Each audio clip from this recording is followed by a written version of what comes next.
ꯕꯣꯁꯦꯝꯒꯤ ꯂꯥꯏꯔꯤꯛ ꯅꯝꯅꯕ ꯄꯨꯔꯛꯈꯤꯕ ꯑꯩꯈꯣꯏꯒꯤ ꯆꯦ ꯑꯣꯊꯣꯔꯤꯇꯤꯅ ꯊꯥꯕ ꯌꯥꯔꯣꯏ ꯍꯥꯏꯗꯨꯅ ꯑꯩꯈꯣꯏ ꯍꯜꯍꯟꯈ꯭ꯔꯦ ꯍꯥꯏꯔꯤ ꯑꯗꯨꯒ ꯂꯥꯛꯀꯗꯧꯔꯤꯕ 2026ꯀꯤ ꯗ ꯇꯝꯒꯗꯕ ꯂꯥꯏꯔꯤꯛ ꯃꯇꯝ ꯆꯥꯅ ꯄꯨꯊꯣꯛꯅꯕ ꯍꯣꯠꯅꯒꯗꯕꯅꯤ ꯍꯥꯏꯅ ꯑꯩꯈꯣꯏꯒꯤ ꯇꯣꯉꯥꯟ ꯇꯣꯉꯥꯟꯕ ꯃꯍꯩꯔꯣꯏ ꯂꯨꯞꯁꯤꯡꯅ ꯑꯀꯟꯕ ꯈꯣꯡꯖꯪ ꯆꯪꯁꯤꯜꯂꯛꯂꯤꯕ ꯂꯥꯎꯔꯤꯕꯁꯤꯡꯒꯤ ꯆꯩꯔꯛꯁꯤꯗ ꯑꯩꯈꯣꯏꯒꯤ ꯕꯣꯁꯦꯝꯒꯤ ꯃꯈꯥꯗ ꯂꯩꯔꯤꯕ ꯃꯍꯩꯔꯣꯏꯁꯤꯡꯁꯤꯗ ꯇꯝꯅꯕꯒꯤꯗꯃꯛꯇ ꯄꯨꯊꯣꯛꯅꯕ ꯅꯝꯅꯕ ꯄꯨꯔꯛꯈꯤꯕ ꯆꯦꯁꯤꯡ ꯕꯣꯁꯦꯝꯅ ꯂꯧꯁꯤꯟꯕ ꯉꯝꯃꯣꯏ ꯍꯥꯏꯕꯗꯒꯤ ꯍꯜꯍꯟꯈ꯭ꯔꯦ ꯍꯥꯏꯔꯤ ꯃꯁꯤ ꯀꯔꯤ ꯑꯔꯣꯟꯕ ꯑꯦꯖꯦꯟꯗꯥ ꯑꯣꯏꯒꯗꯕꯅꯣ ꯑꯩꯈꯣꯏꯒꯤ ꯕꯣꯁꯦꯝꯅ ꯇꯝꯒꯗꯕ ꯂꯥꯏꯔꯤꯛꯁꯤ ꯃꯇꯝ ꯆꯥꯅ ꯄꯨꯊꯣꯛꯀꯗꯕꯒꯤ ꯅꯝꯅꯕ ꯂꯥꯏꯔꯤꯛꯀꯤ ꯆꯦ ꯄꯨꯔꯛꯄꯗ ꯂꯧꯕ ꯉꯝꯃꯣꯏ ꯍꯥꯏꯗꯨꯅ ꯍꯜꯍꯟꯈ꯭ꯔꯦ ꯍꯥꯏꯔꯤꯕꯁꯤ ꯍꯥꯟꯅꯒꯤ ꯂꯧꯁꯟꯈꯤꯕꯒꯤ ꯑꯩꯈꯣꯏꯒꯤ ꯄꯣꯠꯆꯩ ꯂꯩꯕꯒꯤ ꯍꯜꯍꯟꯈꯤꯕ ꯑꯣꯏꯒꯗꯣꯏꯔꯥ ꯅꯠꯇ꯭ꯔꯒ ꯃꯇꯝ ꯆꯥꯅ ꯃꯍꯩꯔꯣꯏ ꯂꯨꯞꯁꯤꯡꯅ ꯂꯥꯏꯔꯤꯛ ꯇꯝꯍꯟꯅꯕ ꯂꯥꯏꯔꯤꯛꯁꯦ ꯅꯝꯒꯗꯕꯅꯤ ꯍꯥꯏꯕꯁꯤꯗ ꯅꯝꯅꯕ ꯄꯨꯔꯛꯄ ꯆꯦꯁꯤꯕꯨ ꯍꯜꯍꯟꯈ꯭ꯔꯦ ꯍꯥꯏꯁꯤ ꯑꯣꯖꯥ ꯃꯁꯤ ꯀꯔꯝꯕ ꯃꯤꯅꯤꯡ ꯄꯤꯕ ꯌꯥꯏ ꯃꯁꯤ ꯔꯥꯀꯦꯁꯣꯔ ꯑꯍꯥꯟꯕ ꯅꯠꯇꯦ ꯍꯥꯏꯕ ꯇꯥꯔꯦ ꯑꯆꯧꯕ ꯀꯔꯕꯥꯔ ꯋꯥꯂꯥ ꯑꯃꯒꯤ ꯀꯔꯕꯥꯔꯒꯤ ꯃꯃꯤ ꯑꯃ ꯇꯥꯔꯒ ꯑꯩꯈꯣꯏꯒꯤ ꯏꯖꯨꯀꯦꯁꯟꯗ ꯇꯥꯕꯒꯤ ꯊꯧꯗꯣꯛ ꯋꯥꯊꯣꯛ ꯑꯗꯒꯤ ꯏꯚꯟ ꯀꯣꯏꯁꯟ ꯅꯝꯕꯗꯐꯥꯎꯗ ꯑꯟꯁꯔ ꯄꯦꯄꯔꯁꯤꯡ ꯅꯝꯕꯗꯐꯥꯎꯗ ꯉꯁꯥꯏ ꯃꯃꯥꯡꯗ ꯍꯥꯏꯕꯗ ꯄꯣꯂꯤꯁꯤ ꯄ꯭ꯔꯣꯒ꯭ꯔꯥꯝꯁꯤ ꯏꯚꯟ ꯂꯩꯔꯒꯁꯨ ꯃꯗꯨ ꯇꯧꯗꯕ ꯑꯗꯨꯒ ꯃꯇꯝ ꯆꯥꯅ ꯇꯧꯐꯝ ꯊꯣꯛꯄ ꯇꯦꯛꯁ ꯕꯨꯛꯅꯆꯤꯡꯕꯁꯤꯡ ꯐꯪꯕ ꯉꯝꯗꯕ aduna hariba mayam singase kanoni education da achauba saitheng ama piba potchi thawai wa oidabagi thabak tahaidaba mayam si yamna akhuna tabagi manung chana posak amani aduna parikha gi si haiba aduga parikha gi kanoni textbook ki lyric namna si haiba adi textbook haiba makhoi mayam sing asi ta akhoi gi single minute natraga day ama phawba akhoi masi lab se heloidabani manipur da ngasi thengnariba ka wathok sahi khudingi textbook matam chana phangdaba khara phange matam chana puthu haineba tawre haraga su nongni phangamaga heta copy masing phangdaba adudagi muksung magi group natraga magi oyo position mayam duga mari leinabi agency sing na madu phangnaba honnabada magi da pinaba honnabada madugi miyangi oiba apunbagi masakse akoina heta kana watpa aduga masida corruption gi mami sauna taba mayam sing asi over kano sigi impact mayam sing asina ngasai gi mahiru sing da phangba adu mahiru sing education haiba sidi is a very kanoni modern ta ngasi kari hayu tare yamna kan valuable pot mayam di khwai gi maru yo poni maram di mati makhoi ji pillar ama oirakatu ba mahiroi mayam sing asida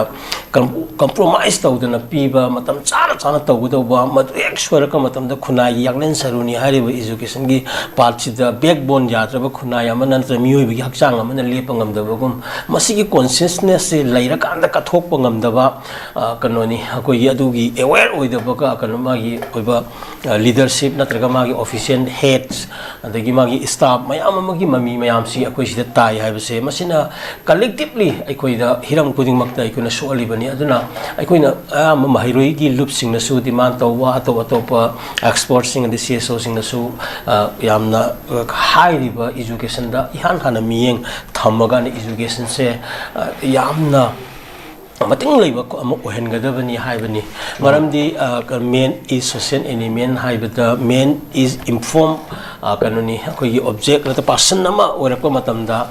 loriba role ji education da social education and then our formal education lairibani aduna both social education culture and akoi lairiba ipa ipu gi oriba tradition gi akoi oriba heritage gi kari gi masak mayam yawa pot ki social education mayam ko aduna ngasi lairiba mayam sing siga education ga sora formal education ngasai hujik laiba new education policy NEP 2020 gi makhadaga laiba mayam sing asigi collectively phajana inthijana khoi gi spiraba angang sing ju sengolakpa angang sing aduna social element phajana oirgadi social responsibility logadabani while taking his or her own individual oiba ngasai gi kanadi responsibility matakta laurakadoribani mayam sing asida soira matungda masi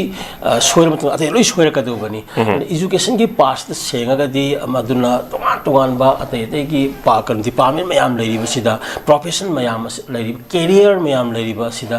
loina bak senga kadori bani maramaduna hariba fam akan sing sida bosem natraga hariba